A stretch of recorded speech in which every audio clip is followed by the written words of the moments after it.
Este é o trabalho de conclusão de curso do aluno Leonardo Santos Meirelles, intitulado Aplicação de redes neurais artificiais para a calibração de um sensor de incêndios florestais. A banca foi composta pelo professor Márcio Cataldi, professor Leonardo da Silva Ramacher e professor Ivanovich Lage Sarcedo, professor orientador. A defesa ocorreu no dia 1º de julho de 2022, às 17 horas, de forma remota. Boa tarde, gente. Quero agradecer primeiramente a presença de todos. Meu nome é Leonardo e eu vou apresentar o tema do meu TCC, que é a aplicação de redes neurais artificiais para calibrar um sensor de incêndios florestais. O objetivo desse trabalho ele é bem simples, foi construir uma rede neural que recebe variações algébricas de dados medidos em laboratório e ela tem que detectar incêndios automaticamente com o sensor, utilizando o sensor MQ2 de gases, uma placa Arduino, que eu vou falar um pouco mais à frente, que ela é o cérebro de todo esse sistema. Mas primeiro eu vou falar um pouco da revisão bibliográfica, que foram os trabalhos no qual eu me inspirei. Muitos aqui foram muito importantes. Primeiro um pouco dos incêndios florestais. Apesar deles eles ocorrem de maneira natural, mas a maioria deles tem origem humana. E as florestas que são exploradas geralmente têm um maior potencial de incêndio, por estarem mais vulneráveis, ter menos proteção das copas. E esses incêndios acabam causando danos tanto ao meio físico, afetando a qualidade do solo, tornando infértil a qualidade da água, poluindo o ar, e também ao meio biótico, como a mortandade de animais, os danos a madeiras e impacto às áreas de cultura. Aqui no Brasil ocorrem cerca de 300 mil queimadas por ano. Também tem dois órgãos, como o Preve Fogo e o INPE, que monitoram e combatem esses incêndios no Brasil. Nesse gráfico a gente pode ver essa média de 300 mil por ano, que acaba oscilando, mas sempre alto. E é por isso é importante monitorar esses incêndios, né? E aqui a gente tem o monitoramento por sensoriamento remoto. Ele é feito por satélite, que utilizam as ondas eletromagnéticas para detectar o calor de fogo, de incêndio. Só que é um monitoramento que requer recurso financeiro muito alto e também muita tecnologia. Aqui no Brasil, esse monitoramento é recente, ele ocorre desde a década de 80. Existem dois satélites que são bem famosos, bem conhecidos, que é o NOAA e o GOES. Eles possuem um sensor radiômetro de alta resolução, que é o que pega esse espectro do calor e transforma em cores. Esses mais famosos, eles possuem uma resolução espacial de 1,1 km. Ou seja, cada pixel dessa foto que ele tira é um quadrado de 1,1 por 1,1 km.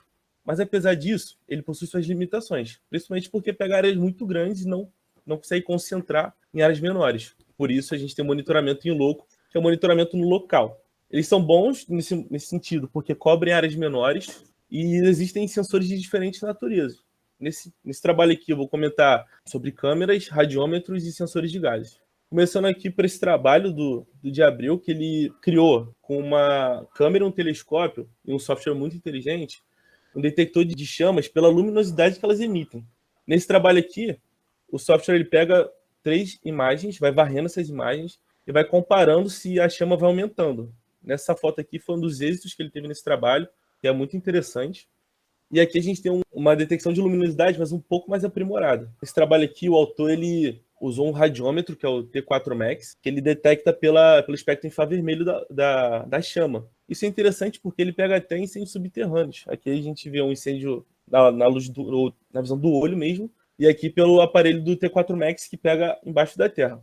E esse monitoramento ele é interessante também porque ele pega um longo período de incêndio. Ele pega desde o iniciozinho até de quando ele já apagou. Isso é bom para estudar como funciona o comportamento dos incêndios. E por último, a gente tem o protagonista do trabalho, que é o sensor de detector de gás. É uma tecnologia extremamente barata em relação às outras. Ela pode se comunicar muito fácil por Wi-Fi, radiofrequência, Bluetooth. No trabalho, eu escolhi o MQ2, porque eu já estou familiarizado com ele. Alguns trabalhos já mostraram quão ele é eficiente. Ele detecta diferentes tipos de gases, principalmente os inflamáveis. Isso é muito interessante para esse trabalho. E ele é conectado ao Arduino. O Arduino é um microcontrolador e é uma plataforma open source. Ou seja, qualquer pessoa pode colaborar com o seu código, com comentário, mexer no código de outra pessoa. Isso é muito legal. Você pode integrar com sensores de diferentes naturezas. Aqui a gente está usando um sensor de incêndio, mas existe sensor de umidade, sensor de luz, sensor de som. O valor de mercado dele é muito, muito barato em relação aos outros. É fácil aprender com ele, tem muito material, ele é muito didático, muito intuitivo. Ele é um dos componentes que a gente escolheu para ser o cérebro desse trabalho. E para desenvolver a rede, a gente tem o Machine Learning, que é basicamente pegar um algoritmo e jogar dentro de um sistema ou de uma máquina e fazer com que ela aprenda. Geralmente, esses algoritmos são baseados em métodos estatísticos e esse tratamento possui 3 fases. Primeiro, é a aquisição de dados, coletar os dados que te interessam, que você acha interessante. Depois, fazer a limpeza e o tratamento, tratar os dados que destoam ou que tiveram algum erro na coleta. e depois, por fim, implementar o aprendizado. O treinamento geralmente é de 60% a 70% dos dados e a validação é o resto dos dados, que é de 30% a 40%. E o objetivo desse trabalho é implementar um aprendizado no sensor de gases. Aqui, um dos machine learning mais famosos, mais conhecidos, são as redes neurais artificiais, que é um algoritmo baseado no neurônio humano. Ou seja, você observa, você erra ou acerta, você aprende, aí a vida vai seguindo nesse aprendizado constante. Ele é baseado nos treinamentos, e é interessante que ele não interpreta esses dados, ele simplesmente recebe eles. Isso é interessante porque pode ser aplicado em diversas áreas de estudo, como na medicina, na engenharia, pode ser estudado para a economia também. E ela executa cálculos e ajusta os seus pesos. Os pesos são são os aprendizados, o que vai fazer ela aprender. Aqui a gente tem uma estrutura básica de uma RNA, que os dados entram na rede neural, os pesos são ajustados, comparando com a saída que a gente deseja, que a gente entrega, a gente fala, a gente quer essa saída. Se ela errar ou não, ela vai continuar nesse ciclo até emitir outra saída. O backpropagation é um tipo de RNA muito famoso, uma rede neural muito famosa, e é o algoritmo mais utilizado. E os pesos eles vão se alterando com o resultado que a gente dá. Ela pode demorar para ser executada, alguns testes que eu fiz mostraram isso, que ela pode demorar para ser executada. Isso torna ela instável e os resultados acabam não sendo tão confiáveis. E aí existem duas técnicas, que são o gradiente descendente e a regra delta, que minimizam esses erros. Aqui são alguns exemplos dessa aplicação na detecção de incêndio. Nesse trabalho aqui, a Luísa, que foi um dos trabalhos que eu mais me baseei, é muito bom. A autora usa uma RNA para prever focos de incêndio.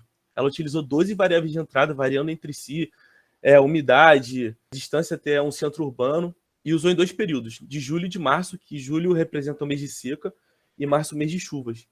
E aqui na esquerda a gente vê alguns pontos de incêndio que a rede previu, e na direita esses pontos diminuem muito para o mês de chuva, porque a rede acabou levando muito peso para a umidade, ou seja, no mês de mais umidade, os focos de incêndio caíram muito. Aqui são os erros da autora para esse trabalho, foram erros aceitáveis, de 7%, que ela conseguiu de 1,9%, e o erro vai diminuindo conforme a rede aprende. Cada aprendizado ela vai ficando mais inteligente. Agora, explicar o setup do trabalho. Então, eu criei um sistema automático de coleta de dados. O mais importante, a autonomia dele é sempre fazer com que a bateria nunca desligue.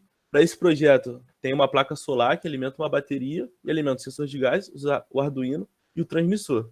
O transmissor, ele envia esses dados para uma plataforma online chamada ThinkSpeak. E aqui a gente tem a montagem do sensor com todos o conteúdo dele, a placa. Alguns são compartilhados para outros sensores, como a bateria aqui dá para fazer para 4, por exemplo. Enfim, é um sistema bem barato em relação aos outros. A gente tem uma foto aqui de um protótipo do laboratório. E a metodologia do trabalho foi simples. Pegar os dados da plataforma, fazer uma análise, processar eles e desenvolver a rede neural. É importante salientar aqui que é um monitoramento contínuo do sensor. Ele ficou 2 meses ligado sem parar. E, às vezes, de vez em quando, chegava um aluno e perturbava esse sensor com um incêndio ou com um fósforo perto dele, fazendo com que ele detectasse um incêndio, uma fumaça. Né? Depois os dados foram tratados e foi desenvolvida a rede neural e feita a análise dos dados de entrada. Aqui a gente tem o gráfico desse sensor. O azul representa a leitura contínua dele. Os picos foram próximo de onde o fósforo foi aproximado. Essa linha verde ela separa, na esquerda, a leitura de fósforo e na direita a leitura de incenso. A gente vê que no incenso os picos são bem mais elevados comparados ao fósforo. Aqui a gente dá um zoom nesse pico de incêndio, a gente vê que é uma subida repentina mesmo, e o vermelhinho é o pico de incêndio. Só que para essa rede a gente quer que ela detecte num período, a gente não quer que ela detecte um pico, sim, de preferência antes do pico. Por isso eu adotei esse intervalo de dados que eu vou considerar como um período de incêndio. E para pegar os dados, as variações algébricas dos dados, eu estipulei uma janela, que seria meio que um intervalo, que contém sempre o pico, e ele varia de 5 a 200 valores. Eu estipulei um limite de 200, para não ter 2 incêndios em uma janela. E a rede neural foi baseada no Little Python Machine Learning, do Sebastian Haska. É uma rede muito simples, muito intuitiva, e ela só tem um neurônio, só sai um resultado binário, muito simples, e é feito em uma linha esse treinamento de código, é muito tranquilo. Bom, os resultados. Para fazer essa análise dos dados, eu estipulei 6 variáveis, porque eu queria... E essas variáveis são unidimensionais. Então, eu explorei um valor absoluto, o módulo escalado dos valores anteriores à medição, que é calculada pelo raiz da soma dos quadrados dos valores, a média aritmética antes, a aritmética depois, o maior elemento da janela e a subtração do maior com o menor elemento da janela. Aqui nesse quadro a gente pode ver que o valor absoluto está em todas as configurações, são 4 configurações, e elas vão alterando entre si. Aqui para a primeira, a gente tem as médias anteriores, as médias posteriores e a medida pontual de incêndio. Fazendo a análise desses dados, a gente vê que eles não mudam muito entre si. Tanto que eles ficam sobrepostos uns aos outros. Aqui é para os 5 dados. E aqui a gente vai variando de 5 a 200 dados e vê que ela não varia muito. E aí ela ainda tem uma incoerência, que ela usa dados futuros, ou seja, ela dá um spoiler para a rede. Isso não é muito adequado, porque na hora de ler os dados, a gente não vai ter os dados do futuro. Para a configuração 2, ela é a menor. A gente usou a média pontual e o módulo do vetor.